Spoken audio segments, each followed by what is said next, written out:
No, kúpili sme ryba Trnava Silon. Dával som im ho na reklamáciu. Z toho dôvodu, že proste človek chytí ten silon a v ruke sa mu normálne trhá, hej. V ruke ho človek roztrhne. Vidieť, proste sa normálne trhá, roztrhne mu v ruke. Oni mi to vrátili s tým, že zamietajú mi reklamáciu, že silon je kvalitný a neviem čo, že neodborná manipulácia, skladovanie.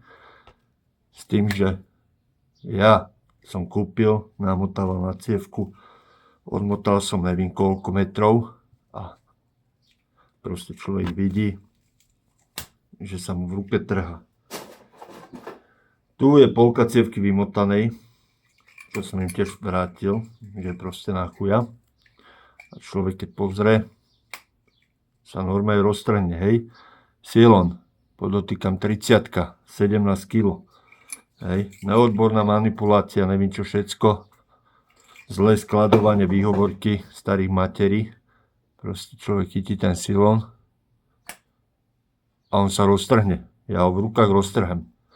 A oni mi tu dajú, že nekvalitné, hej. Tu je vyjadrenie pána nejakého Mareka, neviem kto to, jaký Olašák. Mi poslal vyjadrenie, že zlá manipulácia a neviem čo všetko. Takže ryba, posledný krát som vám dal peniaze, u mňa ste skončili a viac už sa odo mňa nezarobíte. A toto vám dám ešte na Google, aby vás všetci videli.